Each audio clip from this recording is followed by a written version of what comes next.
Vaincre la peur pour entrer dans sa destinée. Amen. Vaincre la peur pour entrer dans sa destinée. On va lire Nombre 13, versets 25 à 33. On aurait pu lire tout le chapitre, parce que l'histoire qu'on va voir concerne tout le chapitre. Mais on va rester sur les parties importantes, ça va prendre trop de temps. Mais avant tout, on va remettre ce moment dans la prière. Seigneur, nous te rendons grâce, te bénissons pour ce moment. Te prions de disposer nos cœurs ce matin pour recevoir. Et Seigneur, utilise-moi comme un canal, Seigneur mon Dieu, que tu utilises ma bouche, que tu utilises, Seigneur mon Dieu, ton esprit pour parler au cœur ce matin et que ton nom soit béni. Amen. Amen. Nombre 13, verset 25, déjà 33. Ils furent de retour de l'exploration du pays au bout de 40 jours. À leur arrivée, ils se rendirent auprès de Moïse et d'Aaron et de toute l'assemblée des enfants d'Israël. À Kadès, dans le désert de Paran, ils leur furent un rapport, ainsi qu'à toute l'assemblée, et ils leur montrèrent les fruits du pays. Voici ce qu'ils racontèrent à Moïse.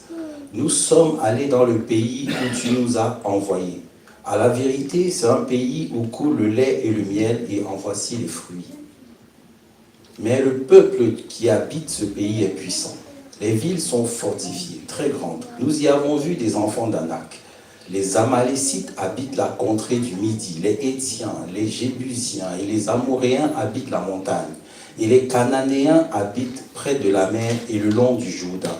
Caleb fit taire le peuple qui murmurait contre Moïse. Il dit, montons, emparons-nous du pays, nous y serons vainqueurs.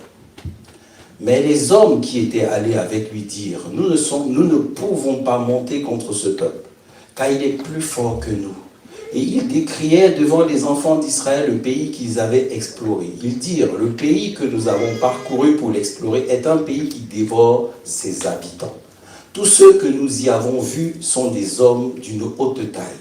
Et nous y avons vu les géants, enfants d'Anak, de la race des géants. Nous étions à nos yeux et aux leurs comme des sauterelles.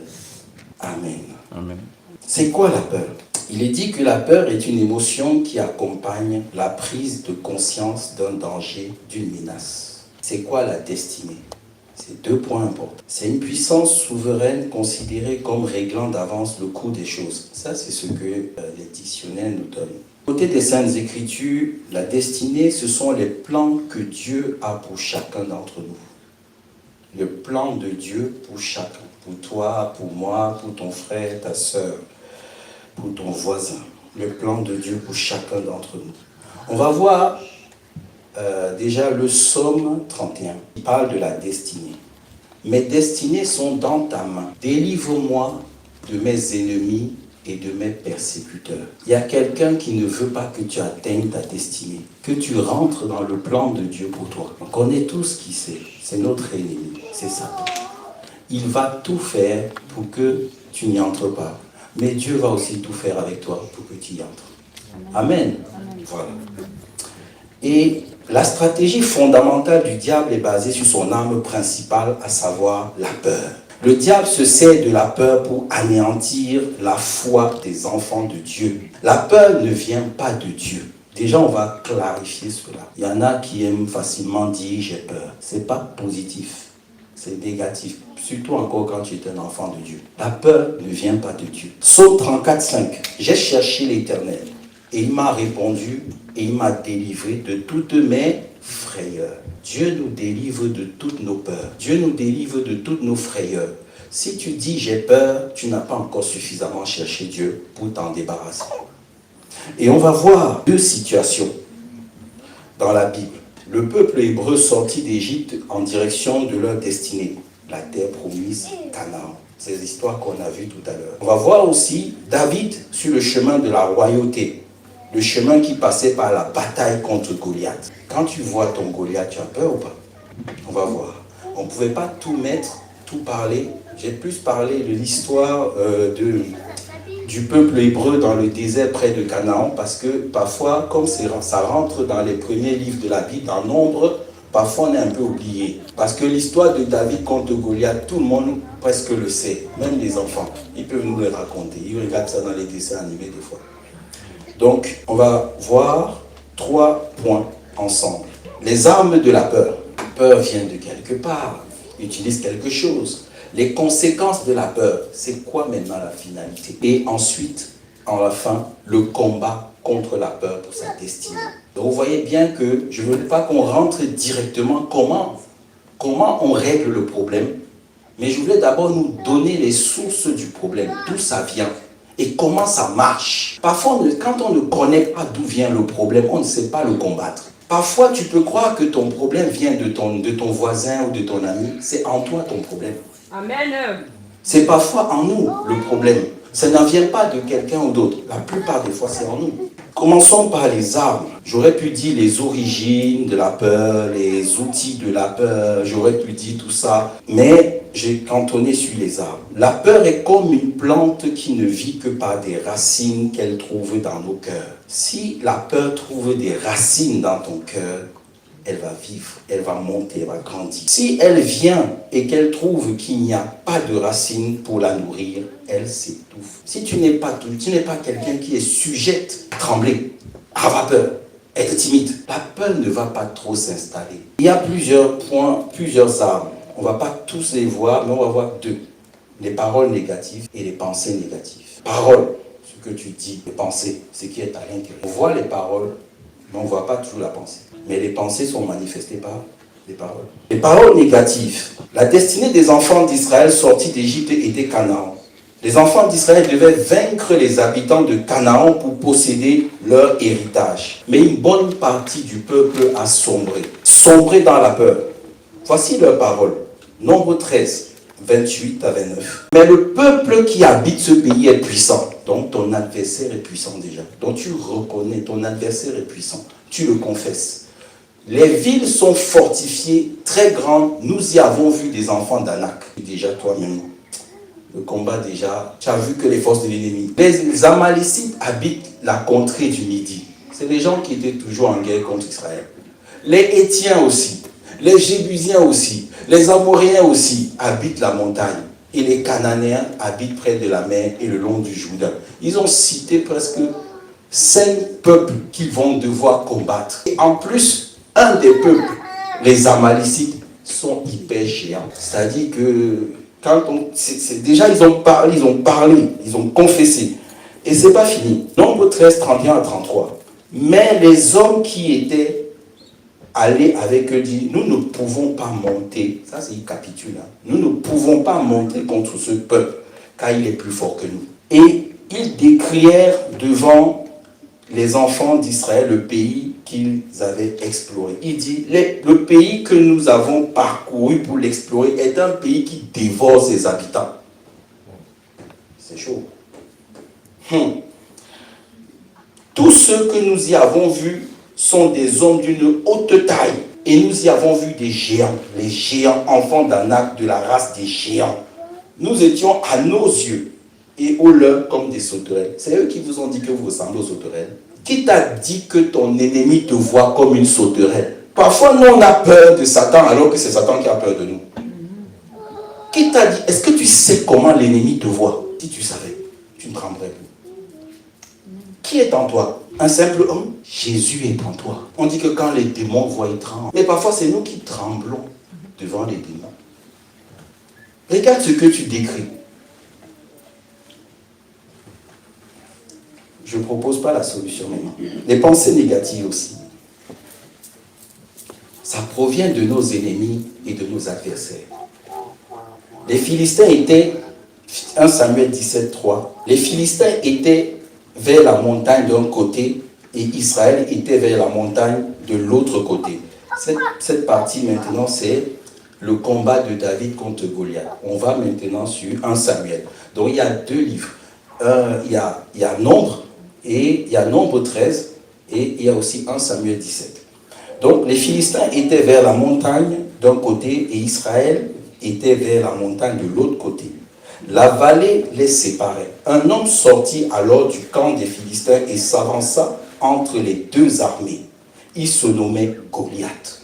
Il était de Gath. Il avait une taille de 6 coudées et d'un empan, presque 6 mètres. Tu as vu un homme pareil? Sur sa tête était un casque d'airain et il portait une cuirasse à écailles de poids de 5000 cycles d'airain. Il avait aux jambes une armure d'airain et un javelot d'airain entre les épaules. Le bois de sa lance était comme une ensouple de tisserand et la lance pesait 600 cycles de fer.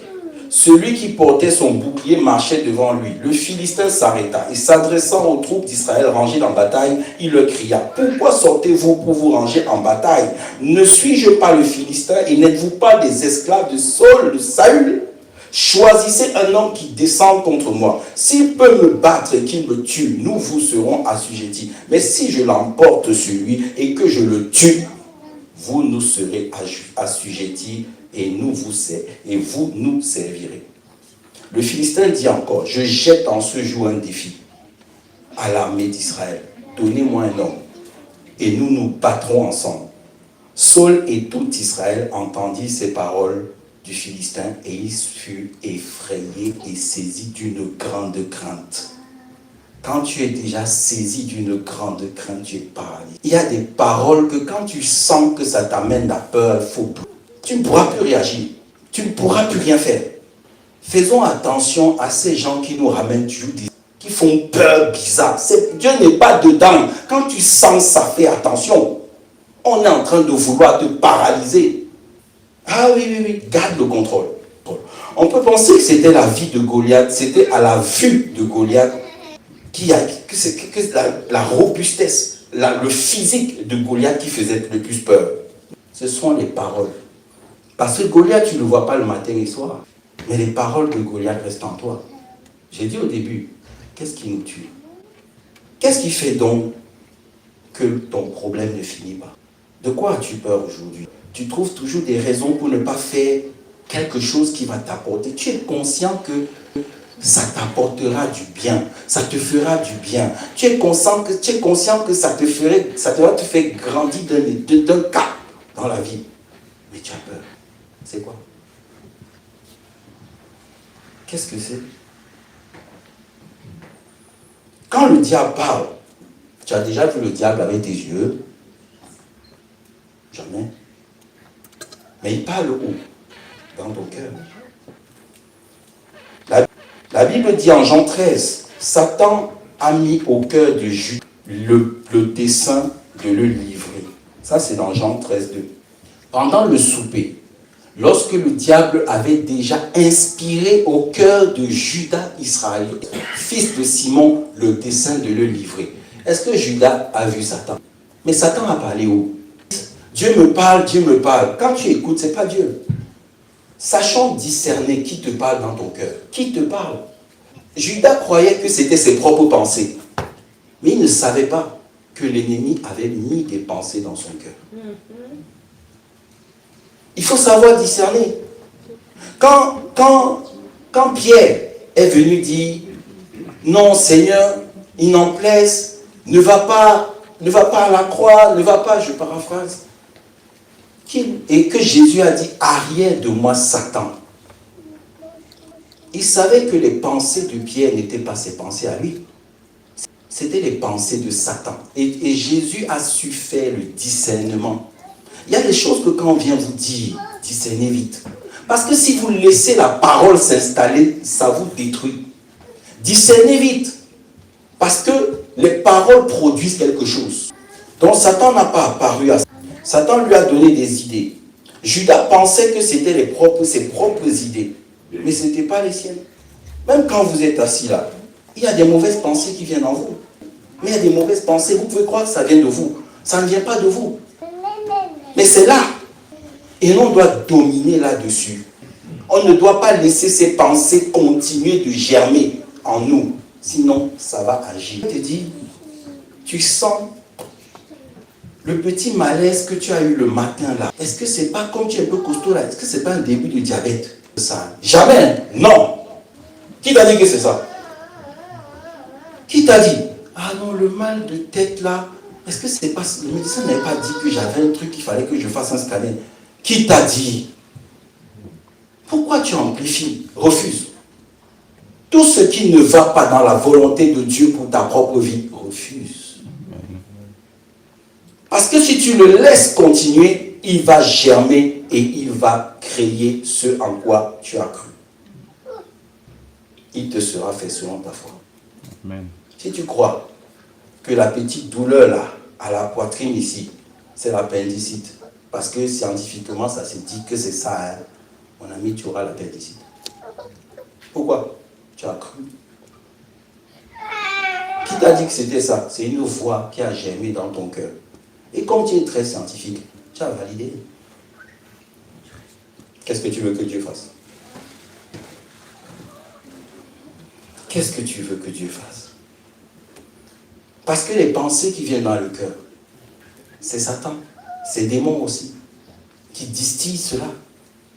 Le démon n'est pas forcément en toi, mais il peut te souffléter des paroles. Et si tu ne règles pas vite, tu ouvres la porte.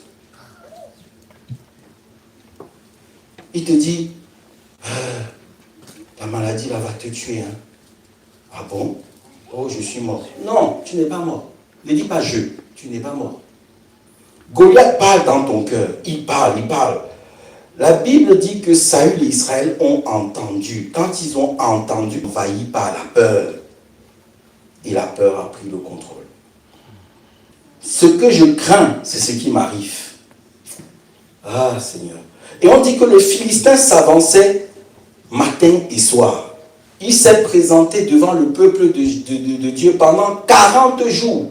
C'est-à-dire que ton ennemi se présente devant toi 40 jours durant. Et il choisissait les bons moments. Hein.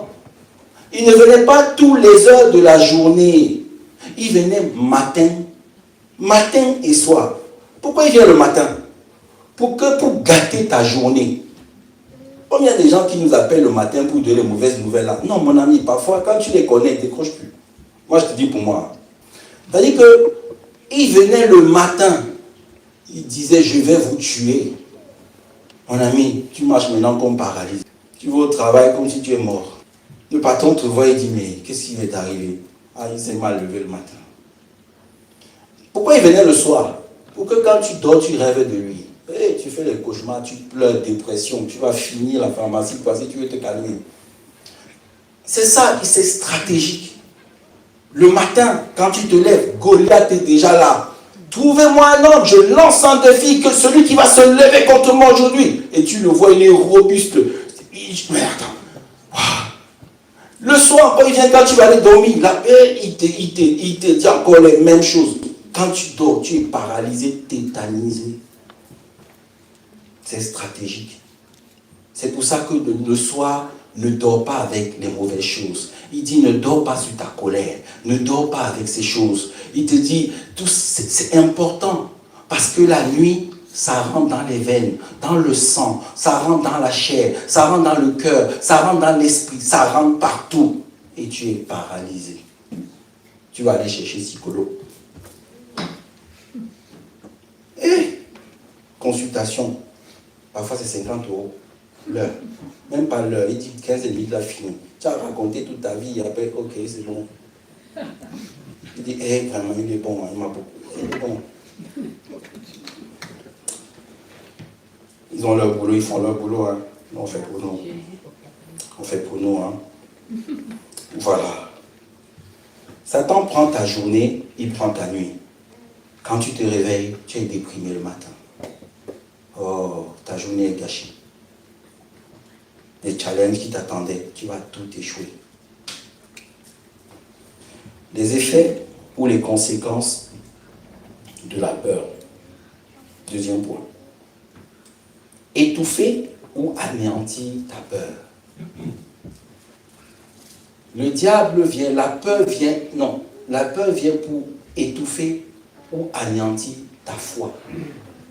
Parce que le but de la peur, c'est de tuer la foi. Quand tu as la foi, tu es fort.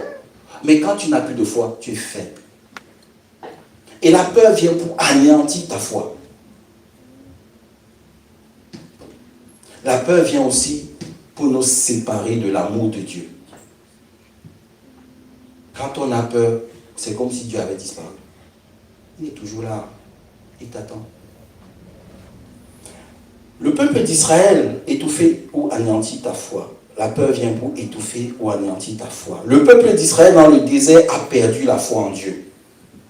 Quand il a fallu conquérir Canaan à cause de la peur, les enfants, le peuple qui habitait, parce qu'ils avaient peur du peuple qui habitait, le peuple d'Israël dans le désert a perdu la foi en Dieu. Qui a dit que je vais vous donner Canaan? Qui a dit qu'il va leur donner? N'est-ce pas Dieu? Mais quand ils arrivent devant les obstacles, ils ont perdu la foi. Mais est-ce que Dieu a changé? C'est le même. C'est pareil avec les prophéties. Dieu nous a dit depuis bien longtemps le plan qu'il avait pour nous. Par des moyens ou d'autres. Il l'a dit. C'est quelque part en toi. Mais qu'est-ce qui t'empêche d'y entrer? La peur. Tu vois comment, pour toi, les obstacles sont tellement grands que tu penses que tu n'y arriveras pas. Mais qui t'a dit? Est-ce que Dieu est un menteur? Est-ce que Dieu ne peut pas faire? Tu n'as plus foi. Si tu n'avances plus, la foi est partie. Ça veut dire que la peur a remporté. Bon, pour le moment. Puis vient encore. La bataille, c'était la bataille qu'il a remportée. Maintenant, il n'a pas remporté la guerre. Parce que tant que tu es vivant, ta destinée est devant toi. Tant que tu es vivant, ta destinée est devant toi. Amen. Il y a beaucoup de destinées qui ont échoué. Ils sont partis avant le temps. Si Jésus mourait avant, est-ce que la croix, il l'aurait atteint? Non. C'est pour ça qu'il y a certains combats qu'il a évités. Quand on l'attendait quelque part, il changeait de chemin. Ce n'est pas qu'il avait peur. Le plan de Dieu n'était pas là-bas. Le plan de Dieu n'était pas là-bas. Aïe, aïe, aïe. Dans Nombre 13, 32, le pays que nous avons parcouru pour l'explorer est un pays qui dévore ses habitants.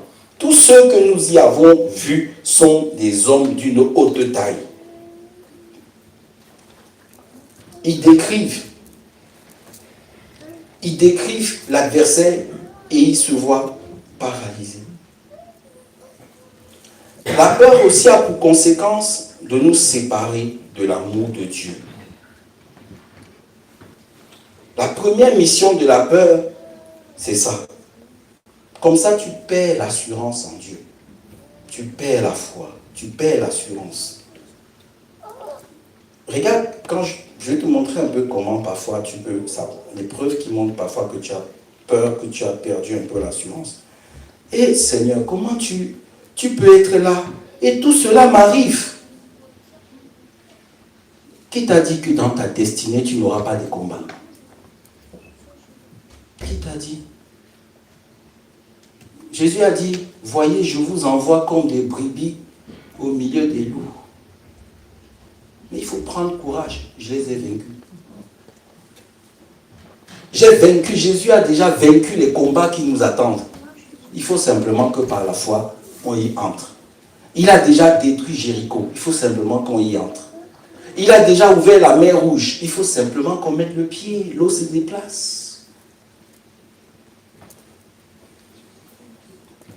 Romains 8, 39 nous dit, ni la hauteur, ni la profondeur, ni aucune créature ne pourra nous séparer de l'amour de Dieu manifesté en Jésus-Christ, notre Seigneur.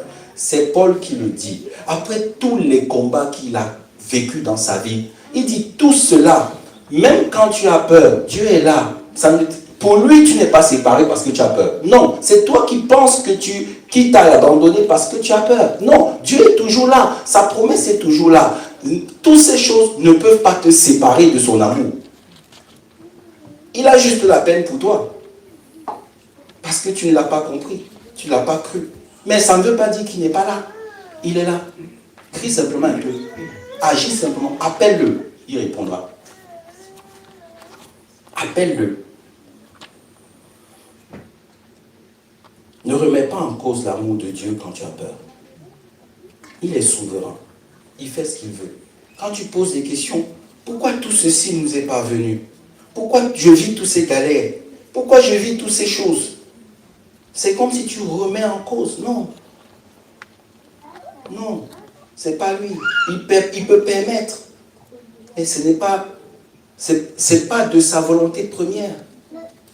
Mais par là, ça lui permet aussi d'éprouver ta foi. Parce qu'il ne va pas te donner ces grandes choses sans t'avoir un tout petit peu éprouvé. Parce qu'une fois que tu vas atteindre ça, si tu n'es pas passé par des combats qui t'ont fortifié, tu ne sauras pas en bénéficier. On te le volera, on te le piquera. Satan est un voleur. Satan est un voleur. On va beaucoup plus s'attarder sur le 3. Point 3. Comment vaincre, comment combattre la peur pour rentrer dans sa destinée. Parce que je ne veux pas trop m'attarder sur ce qui est mauvais là. On a vu les armes de la peur, on a vu les conséquences. On a vu les conséquences. Maintenant, on va voir comment on les règle, comment on les combat. Parce qu'il y a une solution. Il y a une solution. Alléluia. Dis à ton voisin, il y a une solution. Dis-lui bien. Il ne croit pas. Il y a une solution à la peur. Il y a une solution à ta peur. Amen. Déjà, on est au mois de septembre. Les périodes ne sont pas anodines. Pour vous, ce n'est qu'une affaire de date. N'est-ce pas? Premier, c'est la rentrée. Ce n'est qu'une affaire de date. Mais c'est des périodes stratégiques. C'est des périodes de défis. Cherche bien les périodes dans lesquelles tu as le plus peur dans la vie. Il y a la rentrée. Cherche bien, hein? Cherche. Les périodes où on a le plus peur. Il y a la rentrée de septembre. Tout le monde en parle. C'est dans la bouche de tout le monde. Les programmes ont changé. La rentrée, là. Pourquoi? C'est à la rentrée. La rentrée de septembre, c'est un peu presque... C'est pour tout le monde. C'est une période de défi. Tous les secteurs de la société sont concernés. Éducation, économie, politique et même religieux. Le pasteur, il est en vacances. Mais il revient à la rentrée. Vrai ou faux? On était tous en vacances, non? Ben, si tu n'es pas parti, c'est pas grave. Mais on était quand même en vacances. On n'avait pas les mêmes occupations. On était un peu détente. Mais maintenant, la rentrée, tu n'échappes pas. Tu n'échappes pas. Pour la plupart des gens, c'est un rendez-vous plein d'émotions. Il y en a dans certains pays, c'est trop dur. Comment je vais payer la scolarité des enfants? C'est là où les grosses dépenses, ce n'est pas tellement à Noël, c'est la rentrée. Surtout quand les enfants grandissent. Quand ils sont encore petits là, la maternelle, ça va. Mais quand ça grandit, collège, université, l'argent, les prêts qu'on prend, c'est chaud. On s'engage même parfois pour les enfants. C'est pas mauvais, mais c'est quand même un moment stratégique. Et c'est un moment aussi de peur, de beaucoup de charges émotionnelles, car il y a des challenges à relever. Entrer à l'école, il y a des parents, parce que leur petit enfant qui était tout le temps à la maison va rentrer à l'école là. C'est dur, hein? Lâchez un peu, c'est dur. J'avais toujours mon petit avec moi, mais là, est-ce qu'il va s'en sortir à l'école? C'est dur, lâcher un peu. Même aller chez la nounou, je l'avais gardé 3, 4, 5 mois, mais maintenant je vais lâcher un peu pour aller travailler. Est-ce que je vais tenir? Aïe! Non, c'est dur, c'est des challenges quand même, c'est des challenges. Et ça, c'est les enfants, les parents. Le collège, c'est un saut dans l'inconnu pour mon petit garçon là. Aïe. Le lycée, est-ce qu'il va faire face? Les enfants ne sont pas souvent gentils entre eux. Aïe. Ça va. Donc en fait, c'est pas évident. À l'université, mon petit toutou là, il va partir à l'université. Est-ce qu'il va s'en sortir? Il y a des prédateurs. Ma jeune fille là, 18 ans. Aïe. Mais il ne faut pas saigner, il ne faut pas qu'elle me rappelle une grossesse. Oh, c'est chaud. Aïe. Et mon gars là, est-ce qu'il ne va pas se mettre à fumer? J'ai vu les enfants du voisin là, ils sont devenus bizarres depuis qu'ils sont entrés à l'université. Aïe, le permis de la route, s'il cogne quelqu'un, le permis B, c'est trop. Il y a tous les pensées là. Je vous parle des traumatismes. les traumatismes des gens. Et l'ennemi nous charge de peur. Il y a la rentrée, encore le travail. Et Dieu, c'était bon quand on était en Alsace. Hein? Oh, c'était bon quand on était à Perpignan, c'était bon quand on était à Bretagne, là, près de la mer, c'était bon. On va encore repartir au travail, métro, c'est galère, oh, c'est chaud. Donc, il y a tout ça. Il y a tout ça que tu te mets. Il y a aussi, oh là là, la rentrée, la nouvelle chef là. Je ne veux pas la supporter. Hein. Non, non, non. Elle prend ses fonctions là. Si elle me parle mal, elle va voir. Non, en fait, c'est les défis, les challenges qui nous attendent. Mais, si je reviens pour les étudiants, pour les travailleurs aussi, il faut bien commencer. Il faut l'affronter avec foi. Balaie la peur en toi. Parce que parfois, les étudiants, quand ils ratent le début, ils sont découragés après. Professionnellement aussi, parfois c'est à la rentrée que tu vas commencer ton premier CDI ou tu vas commencer ton nouveau poste. C'est stressant. Le stress là cache la peur. C'est stressant. C'est le mois de challenge. Et l'ennemi aussi met le paquet. Sur tes affaires, c'est la rentrée professionnelle, c'est mon business. Tout ça peut être paralysé si tu ne règles pas la peur. Et voici quelques méthodes qu'on va voir. Rechercher la présence de Dieu par la prière et la méditation de la parole. Quand c'est comme ça, quand tu sens qu'il y a une période de challenge qui t'attend, recharge-toi en batterie. C'est un peu comme quelqu'un qui va aller aux Jeux Olympiques. Tu vois le travail, l'effort sportif qui se donne.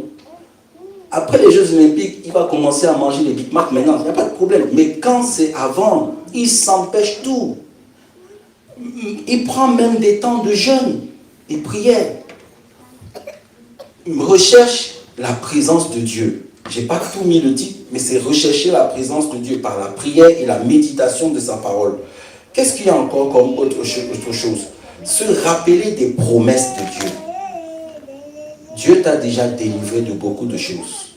On va aller en détail sur ces points. Dieu t'a déjà délivré de beaucoup de choses. Pourquoi il ne le fera pas encore pour celui-ci? C'est la 40e rentrée pour toi. Tu as tout passé, non? Tu as tout réussi. Pourquoi celui-ci sera différent? Celle-ci sera différente. Ne t'impressionne pas de ce qui te fait peur. Simplifie ta peur. C'est le 3e point. Mes titres sont un peu longs, j'ai raccourci dans le PowerPoint.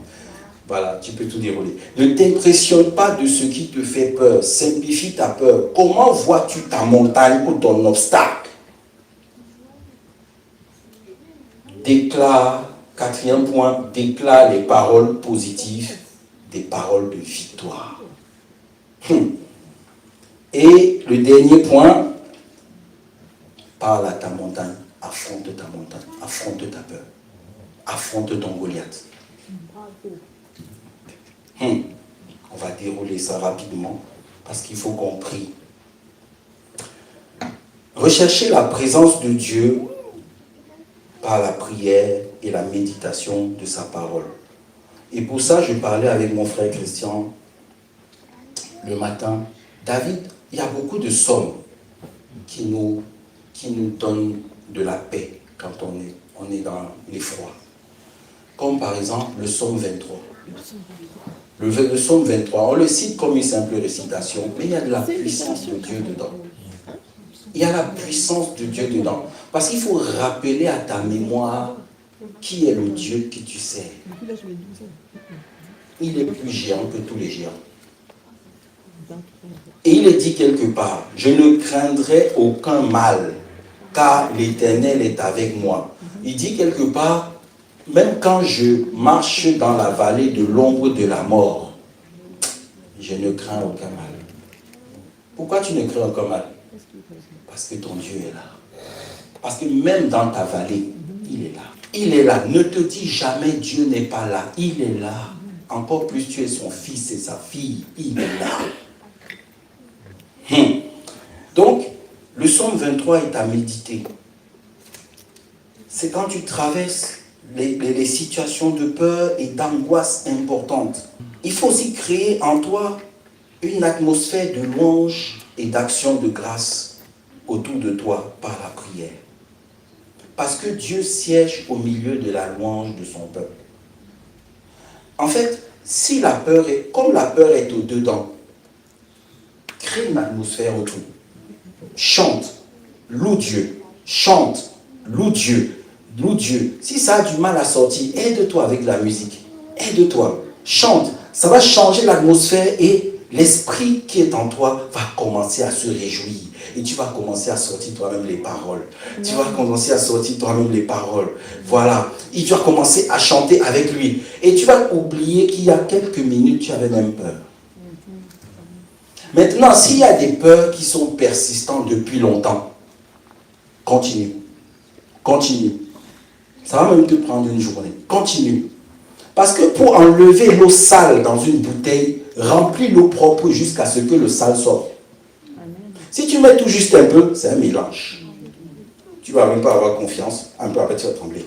Tu vas même pas avoir confiance. Un peu, tu vas trembler. Mais quand tu continues de mettre, parce que l'eau de Dieu ne finit pas. Bon, si tu te contentes d'une goutte, tu verras bien, ça ne suffit pas. Continue, continue, continue. Chante, loue Dieu, adore Dieu. Continue, chante, loue Dieu, adore Dieu. C'est ce que je fais. Amen. Parfois, pour ne pas déranger les voisins, je viens ici à l'église. Parce que j'aime parler à haute voix, j'aime crier devant Dieu, j'aime sortir à plein gosier. Même, je suis même plus en appartement, mais je crains toujours le voisin d'en face. Il va croire qu'il y a quelque chose là-bas, qu'il y a une guerre dans la maison là. Non. Parce que les gens s'imaginent plein de choses. Ouais, un peu. Donc, parfois je viens là, je m'arrange toujours à venir plus tôt. Parce que le temps là que je viens plus tôt là, ce sont mes combats. J'évacue. Je crie à Dieu, je vide mon cœur, je chasse ça, je crie à Dieu, je chasse, je crie, je chante, je loue, je mets la musique fort, je chante. Je dis, s'il ne veut pas accepter, il va entrer qu'en moi. Les louanges de Dieu là, je chante, jusqu'à ce que, waouh, c'est super. Ben oui, tu le constates, non? Quand vous voyez souvent les jeux des enfants, c'est inspiré, hein? Quand vous voyez le combattant veut mourir, il part un peu, il charge un peu ici, il devient après il va encore en guerre. Après quand il voit comment ça commence à l'eau batterie, il va encore là-bas, il charge il commence à tirer maintenant les AK-47, les bombes, les bombardiers. C'est pas inspiré de rien, c'est pareil. Nous on a besoin d'être rechargés. Quand la peur prend trop de la place, c'est que tu es déchargé, tu es low bat. Low batterie. C'est pas bon d'être low batterie. Il faut que quand on vient t'annoncer les nouvelles désagréables, tu souris. Pas que ça te tue. Non, c'est que tu ne t'es pas chargé. Tu ne t'es pas chargé. Si on vient t'annoncer une information, tu déprimes. Charge-toi, recharge-toi. Médite la parole, recherche la présence. Parce que Dieu siège au milieu de la louange. Et quand il siège au milieu de la louange, il vient te recharger. Il vient te renouveler. C'est pour ça que quand tu sers Dieu, tu oublies un peu tes combats. C'est pour ça que j'ai dit aux gens, même si tu as quel problème, ne fuis jamais l'église. Amen. C'est comme un malade qui fuit l'hôpital. Qui va te guérir alors? Je crains que c'est ton cadavre qui va revenir. Reviens vite dans la maison de Dieu. Même si c'est le péché, même c'est quoi, reviens. Parce que c'est qui profite du fait que tu ne reviennes pas? Hein? C'est qui profite de ça? Les diables et les personnes qui voilà. C'est le diable. Parce que quand il t'éloigne là, c'est pour mieux te concasser. Même dans les églises, les mauvais même les sorciers ils viennent. Hein? C'est pas un tabou, non, je ne dis pas quelque chose qui vous choque. Hein? Même les sorciers viennent dans l'église. Parce que quand on les poursuit, ils viennent se cacher. L'église est une protection. Il y avait des gens, on avait des plans de meurtre sur eux. Le simple fait qu'il est venu à l'église, les plans ont changé. Ils ne savaient pas. Hein. Ils ne savaient pas. Mais les plans ont changé. Dieu a mis sa protection. La parole de Dieu qu'il a reçue l'a protégé. Ah oui. Crée une atmosphère de louange. Oh. Il y a toujours quelque chose d'intense dans la présence de Dieu. Deuxième point, rappelle-toi les promesses de Dieu. Quand tu traverses les moments de tempête, rappelle-toi les promesses de Dieu. Qu'est-ce que David a dit? L'Éternel qui m'a délivré de la griffe du lion et de la patte de l'ours me délivrera aussi de la main de ce Philistin. Il n'a pas dit de ce Goliath, il n'a pas dit de ce géant. Et Saul dit à David, va et que l'Éternel soit avec toi. Ça dit que quand il a entendu tout ce qu'on dit sur le Philistin, Saul, le roi Saül a dit, mais attends, le monsieur là, il est un soldat depuis sa naissance. David n'a pas tenu compte. Non, il n'a pas tenu compte. Il a dit, quand j'étais en train de garder les brebis de mon père, quand un lion se levait, quand l'ours se levait, il prenait ma brebis, il fuyait, je le poursuivais. Et j'arrachais ma brebis de sa gueule. Je l'arrache. Pourquoi? Dieu était avec moi. Quand tu sais que Dieu est avec toi, ne crains pas. Pourquoi? Comment David faisait pour gagner ses combats quand il est devenu roi? Il partait consulter Dieu. Est-ce que je dois monter? Oui, monte, je serai avec toi. Il ne regardait pas l'ennemi, hein. Il regardait qui? Dieu. Quand tu veux faire les choses, tu regardes à qui? À ton imagination, tes pensées, ton intelligence, ta sagesse, tes expériences.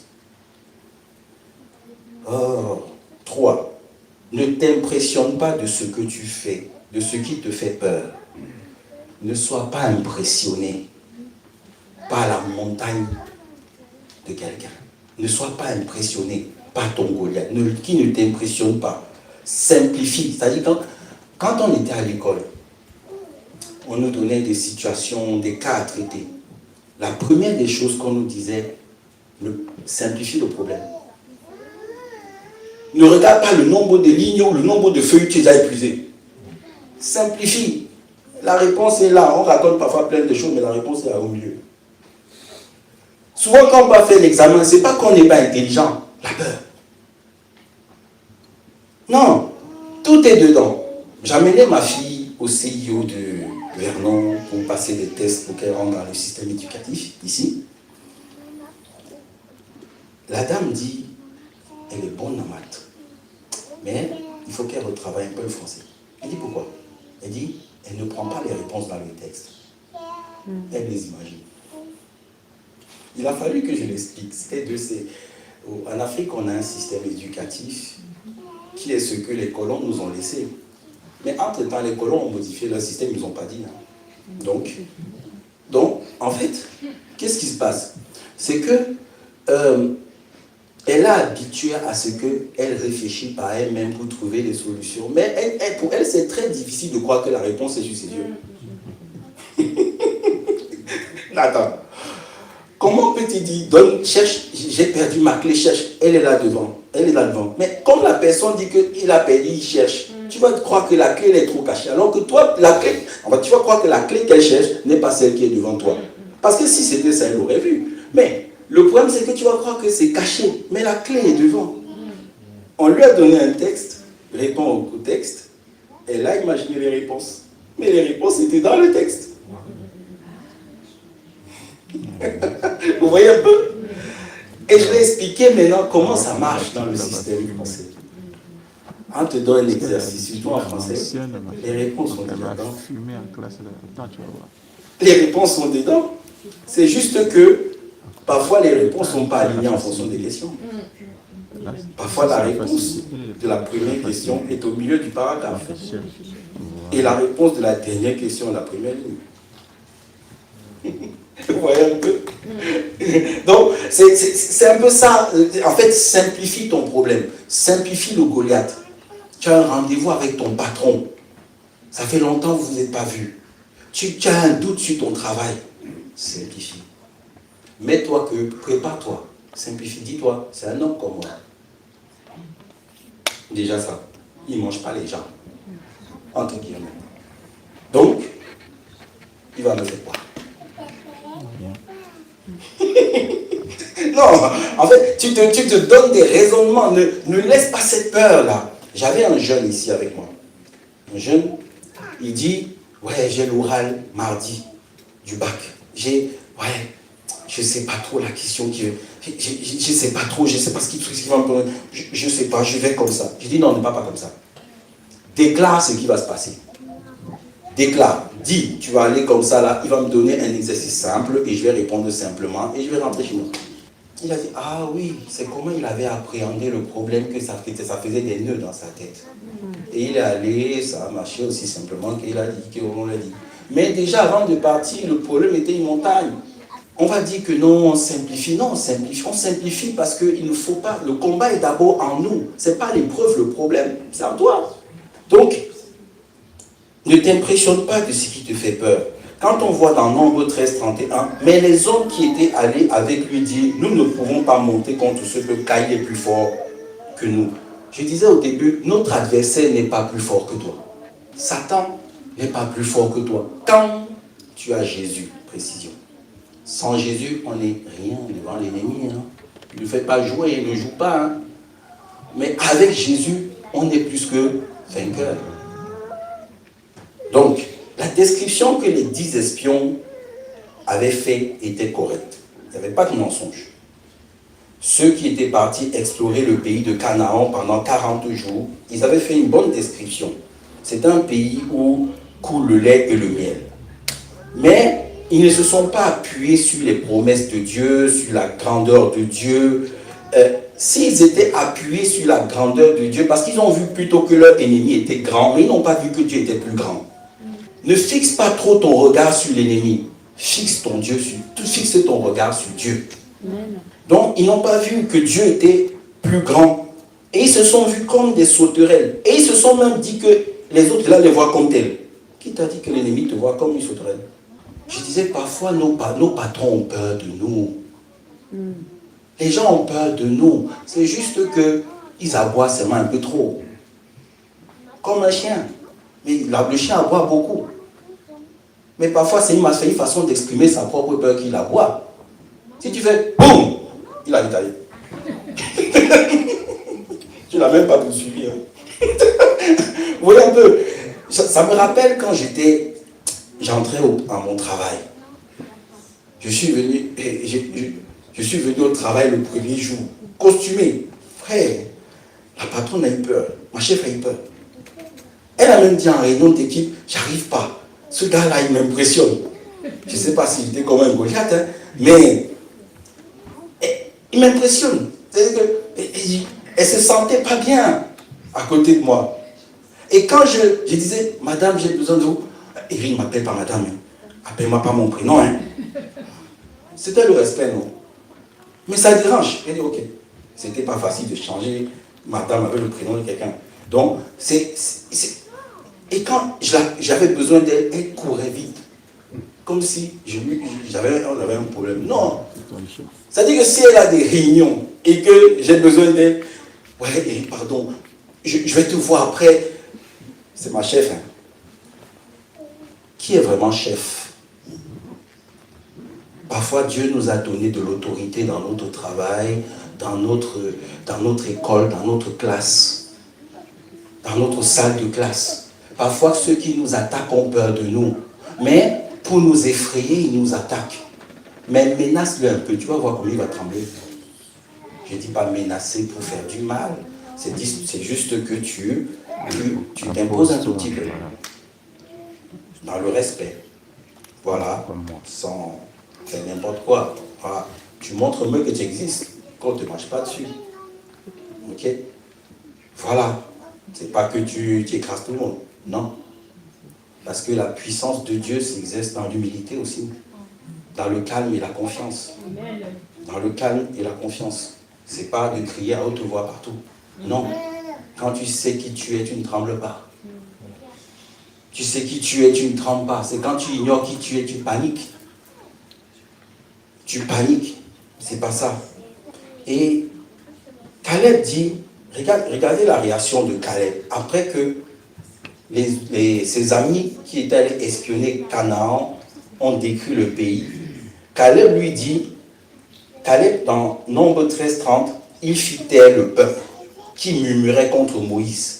il dit, montons, emparons-nous du pays, nous y serons vainqueurs. Regarde comment il déclare. Ils étaient tous, ils ont vu tous les géants, mais ils n'ont pas eu la même réaction. C'est pour ça que dans la destinée, il y en a qui finiront sans jamais entrer dans leur destinée. C'est pas que le plan de Dieu était mauvais. C'est pas que le plan de Dieu n'avait pas la capacité d'accomplir son plan dans ta vie. C'est juste que sur le chemin du combat, tu as peur, tu as reculé. Et Dieu ne va pas te pousser avec un coup de pied comme ça facilement. Non, il veut conquérir avec toi. C'est trop facile si lui prend le plat et te met devant. Il veut que tu conquiers avec lui. Donc, affronte ta peur et notre conception personnelle par rapport au problème peut fermer ou ouvrir la porte à la peur. Tout est basé sur la confiance que nous mettons en Dieu. Pendant que 10 des 12 étaient effrayés et découragés à cause de la grandeur de leur ennemi et se voyant comme des sauterelles, Caleb était convaincu de pouvoir s'emparer du pays, malgré la grandeur de leurs ennemis, tout en se basant sur les promesses de Dieu et sa force. Nombre 14. Il y a beaucoup de versets parce que c'est important. C'est important parce qu'il y a ces versets-là, parfois on les lit plus. Il y a certains qui viennent ici découvrir seulement les versets ici le dimanche. Non, c'est dans ta Bible. Je mets aussi pour que ça nous permet de suivre. Amen. Et parmi ceux qui avaient exploré le pays, dans Nombre 14, 6, il y avait Josué, fils de Nun, et Caleb, fils de Jéphuné. Ils déchirèrent leurs vêtements et parlaient ainsi à toute l'assemblée des enfants d'Israël. Le pays que nous avons parcouru pour l'explorer est un pays très bon, excellent. Si l'Éternel nous est favorable, il nous mènera dans ce pays et nous le donnera. C'est un pays où coule le lait et le miel. Seulement, ne soyez point rebelles contre l'Éternel et ne craignez point les gens de ce pays, car ils nous serviront de pâture. Ils vont nous servir de pâture. Ils n'ont plus d'ombrage pour leur couvrir. Pour les couvrir. L'Éternel est avec nous, ne les craignez point. Ne crains pas ton adversité. Ne le crains pas. Dieu est avec toi. Dieu est avec toi. Je ne sais pas quel est le problème qui est devant toi aujourd'hui. C'est quoi que tu as du mal à surmonter? C'est quoi que tu as du mal à passer? Est-ce que c'est un poste qui est devant toi que tu te dis tu ne pourras pas? Est-ce que c'est un examen qui est devant toi que tu ne pourras pas? Est-ce que c'est un diplôme qui est devant toi que tu ne pourras pas? Est-ce que c'est la création d'une entreprise qui est ton Goliath que tu ne pourras pas? Il y a tout ça. Qu'est-ce que c'est? Qu'est-ce que c'est? 4. Déclarer les paroles positives, des paroles de victoire. On a compris que la force de Goliath, ce n'était pas son physique, mais c'était ses paroles. Il faut comprendre que ce qui s'est dit en toi, c'est ce qui te tue. Cette voix fataliste que tu entends, c'est celle qui te tue. Il faut rentrer dans la bataille et tu dégages ta montagne. Pourquoi la parole? Parce que Dieu fait tout par la parole. Dans Jean 1:1, qu'est-ce qu'il dit? Au commencement était la parole. Au commencement était la parole. La parole était avec Dieu et la parole était Dieu. Tout ce qui existe a été créé par la parole. La victoire est créée par la parole. Ça, c'est ce que j'ai rajouté. La victoire est créée par la parole. Déclare. Déclare ce que tu veux obtenir. Déclare la fin de l'affaire. Déclare l'issue de la guerre. Dis-toi, l'examen là, je vais aller, je vais réussir. Je vais réussir.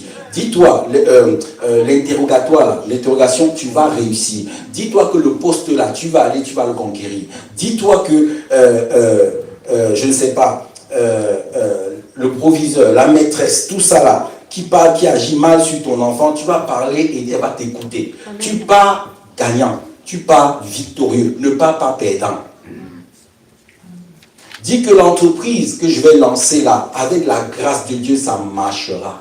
Dis-le. Mais si tu pars avec des doutes, mon ami, tu pars déjà un peu perdant. Arrête-toi d'abord. Règle le problème avant de partir. Sinon, tu vas prendre des coups. Alors, donc, si c'est la parole de Satan qui prédomine en toi, Dieu ne peut pas te vaincre. Dieu ne peut pas vaincre. Il faut que tu règles la peur en toi pour que l'ennemi s'en aille. Tu le règles et il va partir. 5e point, parle à ta montagne, à ta peur. Parle à ton Goliath. Fais-lui face, affronte. On a vu ça.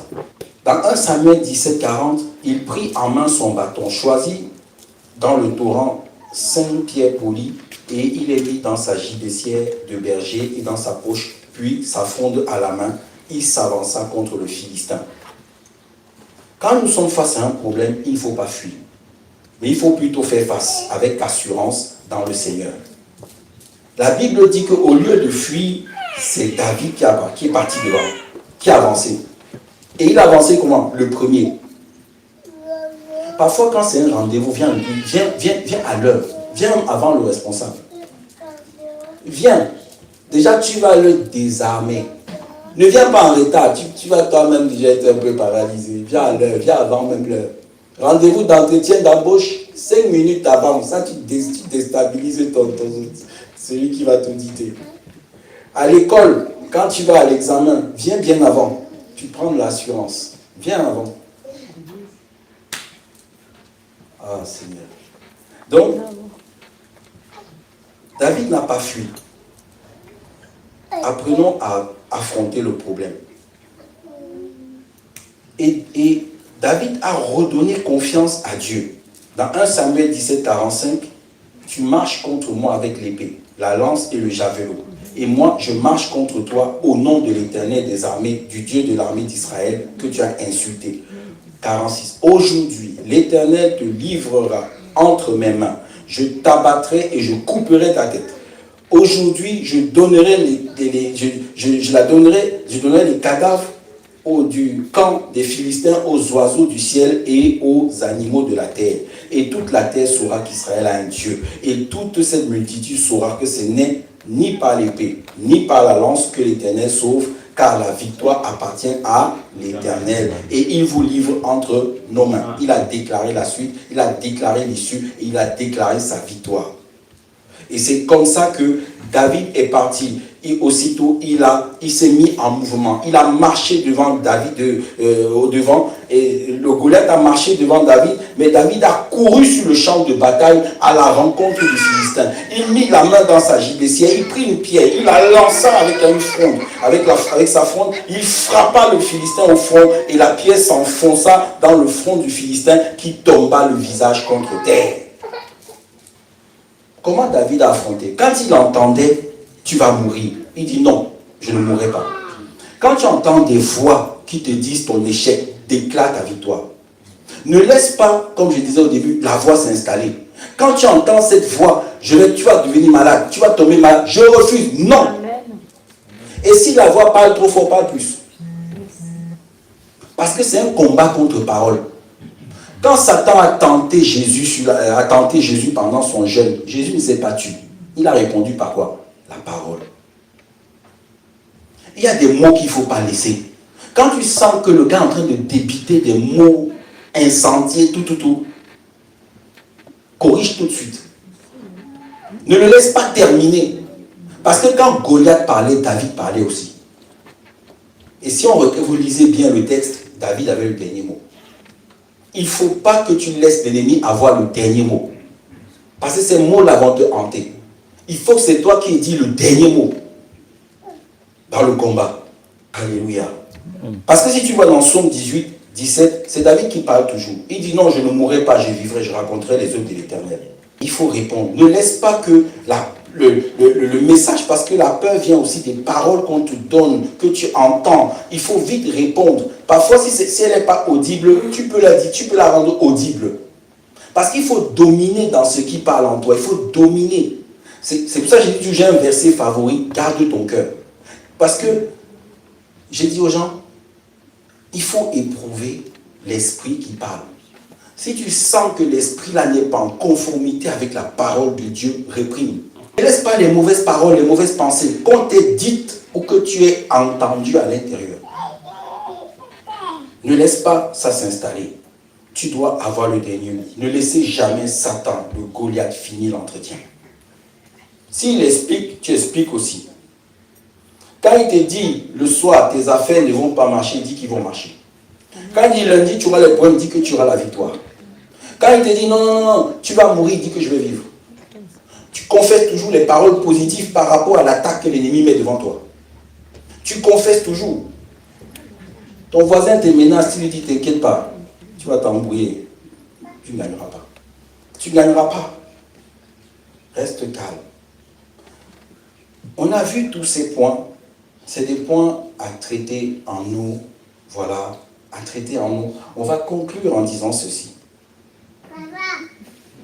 Dans Nombre 13, seul Caleb et Josué et les petits-enfants des Israélites sont rentrés à Canaan.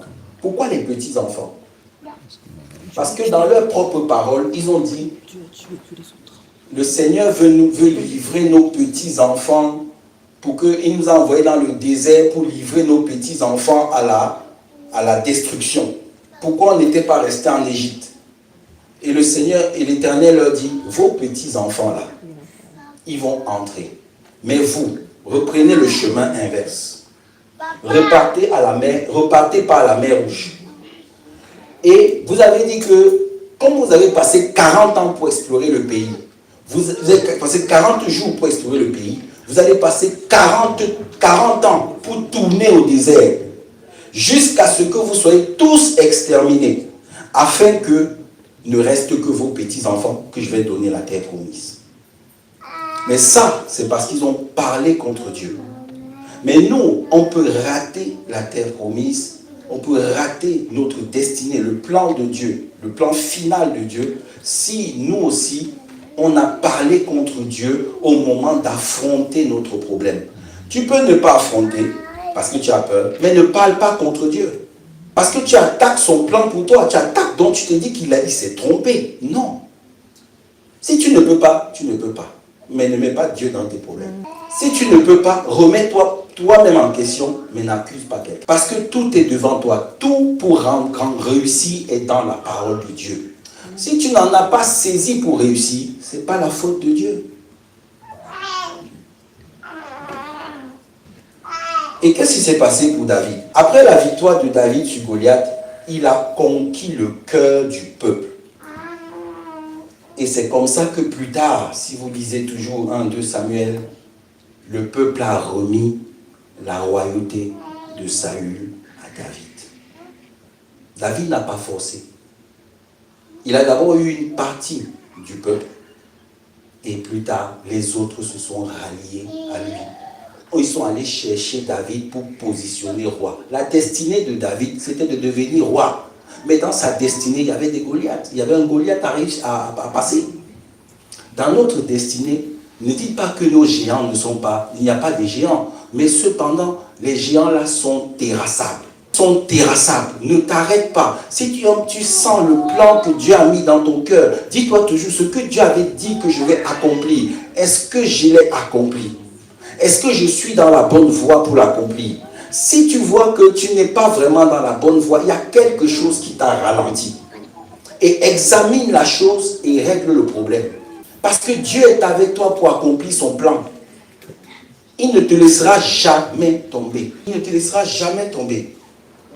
Alléluia.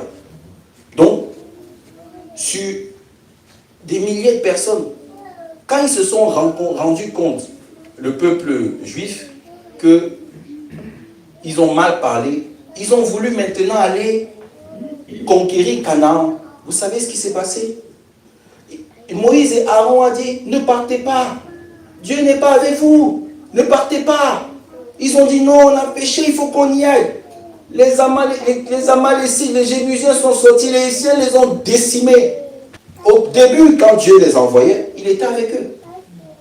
Mais quand maintenant ils ont désobéi, Dieu n'était plus avec eux. Mais ils ont décidé d'aller pour corriger. Mais qu'est-ce qui s'est passé? Ils ont été décimés. Oh Seigneur, garde-nous. Donc, Donc ne nous laissons pas conquérir par la peur. Soyons victorieux et non victimes de la peur. Regardons à Dieu et non aux montagnes visibles qui se dressent devant nous. Focalisons-nous sur les promesses et non sur les problèmes. Sur les opportunités et non sur les obstacles. Confessons notre assurance dans la parole de Dieu et recevons le courage d'aller de l'avant en regardant à Christ, l'auteur de notre foi, celui qui l'amène à la perfection. Et je vais terminer par ce témoignage. Quand on se préparait à notre mariage, on a eu des attaques. Et j'ai eu peur. J'ai failli reculer.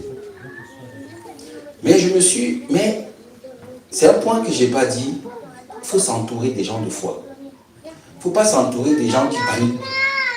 Quand tu as des combats comme ça, si tu vois les gens qui paniquent, facilement fuir. Va vers ceux qui gardent la foi dans les problèmes, ceux qui ont réussi. Une soeur à qui j'avais parlé de mon problème m'a dit, et je sens que Dieu est dans ton problème. Mais si tu ne réussis pas, tu vas passer à côté. Parce que quand on veut bâtir sa vie, il faut s'unir avec la bonne personne que Dieu met en place pour accomplir. Parce que si tu vas avec la mauvaise personne, les combats vont te fatiguer. Alors, la bonne personne, c'était l'épouse que Dieu positionnait devant moi. Mais comme j'ai vu les problèmes derrière, et j'ai dit, waouh, ce mariage-là qui est compliqué comme ça, ah non. Il n'y a pas d'autre femme qui donc change un peu. Mais quand j'ai vu que si je change, j'ai senti la paix, je n'avais plus. Mais j'ai dit, mais Seigneur, si c'est toi, pourquoi il y a trop de problèmes? Ouvre-nous le chemin, on avance. Mais c'était pas comme ça. C'était pas comme ça. Il y avait des problèmes. J'ai commencé à dire, mais je recule. La sœur me dit, Eric, tu vois que Dieu est dans le problème, mais il n'abandonne pas. Vas-y. Oh. Quand je suis entré, j'ai dit, vous dites, parce que j'étais né à mon image. J'ai dit non, je m'en fous. Vous dites que j'ai été ceci, j'ai été cela, je m'en fous, j'avance, Dieu est avec moi, j'avance. Et quand j'avançais, ça s'est écarté. On est rentré dedans. Et on a vu comment Dieu a béni. Waouh! Amen. Hey! Même le temps, la météo, le soleil un peu trop grave, quand les photos brillent trop. Non, on dit, mais attends, tout était au top. Ouais! Il y a eu la nourriture qui a débordé. On s'est même plaint que j'ai acheté beaucoup de nourriture. C'était une bénédiction. On a vu.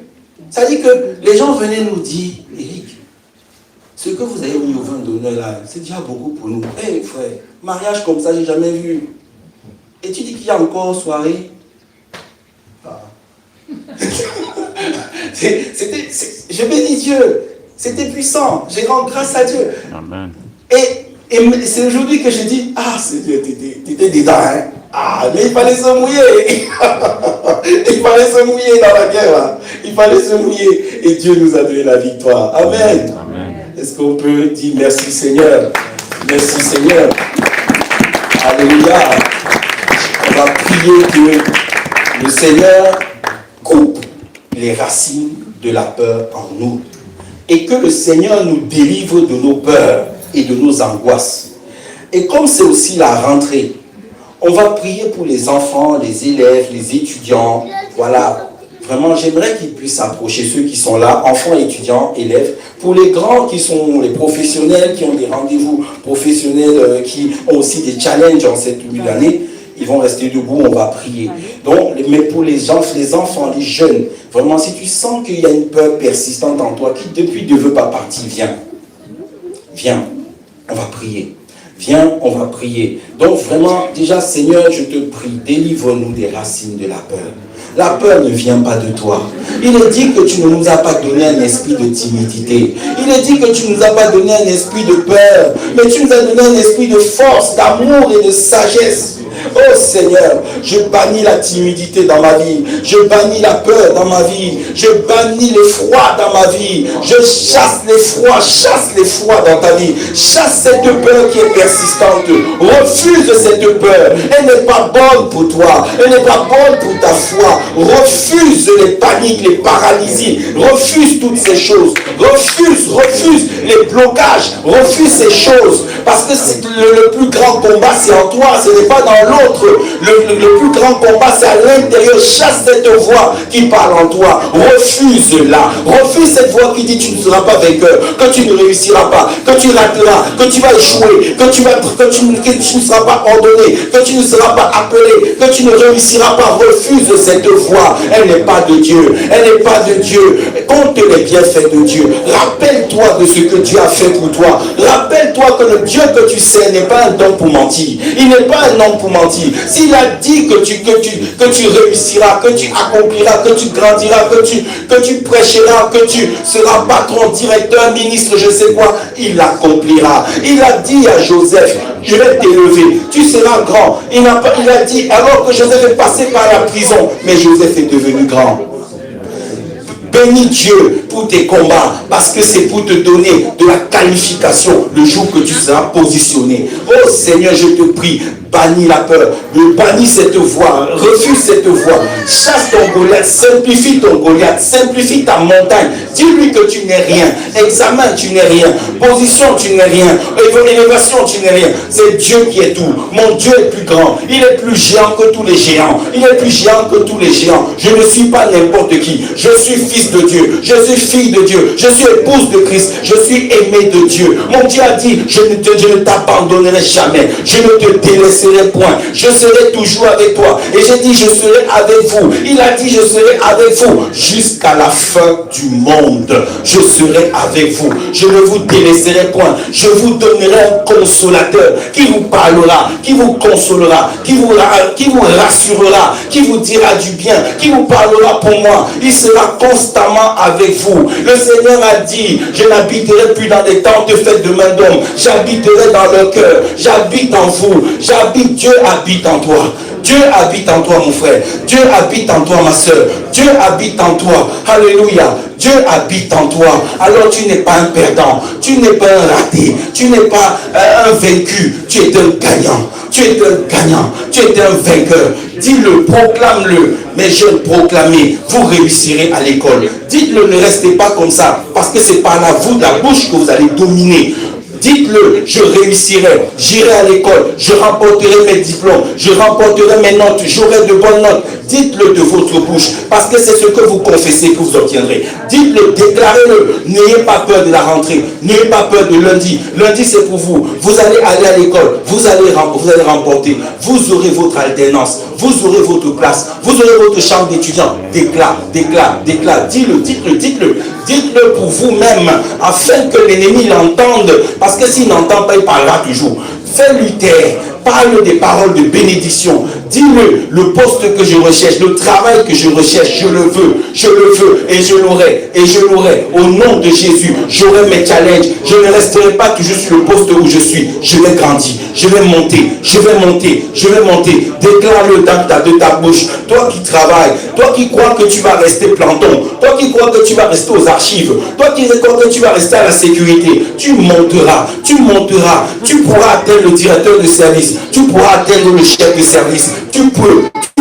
Ne te contente pas parce que Dieu veut t'élever. Il veut te mettre au sommet. Il a pris Esther, il l'a amené au sommet. Là, le challenge d'Esther, c'était de ne pas permettre que le peuple juif soit décimé. Elle a donné de sa vie, elle a affronté sa peur. Elle est rentrée au palais du roi. Elle a dit, j'entre au palais du roi parce que je veux le roi. Je veux toucher son cœur. Le roi a été touché. N'aie pas peur.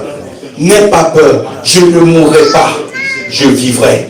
Dis-le, tu ne mourras pas, tu vivras. Dis à la maladie qui veut venir là, je te refuse, je te chasse. Tu ne viendras pas. Il n'y a pas de place pour toi de la maladie dans mon cœur. Je suis le temple du Saint-Esprit. Mon corps ne sera jamais malade. Mon corps ne sera jamais malade. Les enfants, vous n'êtes pas des enfants de peur. Vous n'êtes pas des enfants de peur. Vous êtes des enfants de victoire. Vous êtes des enfants de grâce. Dieu vous aime. Dieu vous bénit. Dieu ne vous oublie pas. Il vous gardera à l'école. Il vous gardera à l'école. Il va vous épargner des mauvais enfants qui font n'importe quoi, des bêtises. Il va vous épargner. Les jeunes, on va dire les noms, mais c'est vous qu'on va toujours mettre à part. On ne va pas vous traiter comme les autres. Dites-le, je ne suis pas n'importe qui. Je ne suis pas n'importe qui. Je suis la fille du Seigneur. Je suis le fils de Dieu. Je suis l'enfant de Dieu. La grâce de Dieu est sur moi. Dis-le, la grâce de Dieu est sur toi. Dis-le toi-même. Dis-le pour toi-même, parce que Dieu t'aime. Il veut que tu confesses les paroles positives. Il veut que tu bannis les paroles et les pensées négatives. Parle pour toi-même. Parle pour ta vie. Ne sois pas quelqu'un qui se tait devant le combat. Parle le problème. Parle le problème. Parle le problème. Fais-lui taire. Fais-lui taire. Parce que si tu es victorieux en toi, tu seras victorieux au dehors. Si tu n'es pas victorieux à l'intérieur de toi, on fera que tu as peur. On fera que tu ne tiens pas. Lève-toi, parle à l'intérieur de toi. J'ai la victoire. J'ai la victoire. L'Éternel qui m'a secouru quand j'étais dans le problème, me secourt encore. Il va encore me secourir aujourd'hui. Il va vous garder. S'il vous a donné des diplômes de bac, c'est pas pour vous laisser en première année. Il veut vous amener dans les masters, dans les doctorats. Il veut vous amener pour que vous parlez de Dieu loin. Pour que vous parlez de Dieu loin. On a besoin de vous. Pour que vous parlez de Dieu dans les amphis. Il y a certains pasteurs, ils ont amené un réveil dans l'université. Ils ont amené le réveil. Ils ne se taisaient pas. Quand le professeur parlait mal de tout le monde, lui, il parlait différent de vous. Amen. Amen. Amen. Que le Seigneur soit béni. Que le Seigneur soit béni. Que Dieu vous bénisse. Allez vous asseoir. Que Dieu vous bénisse.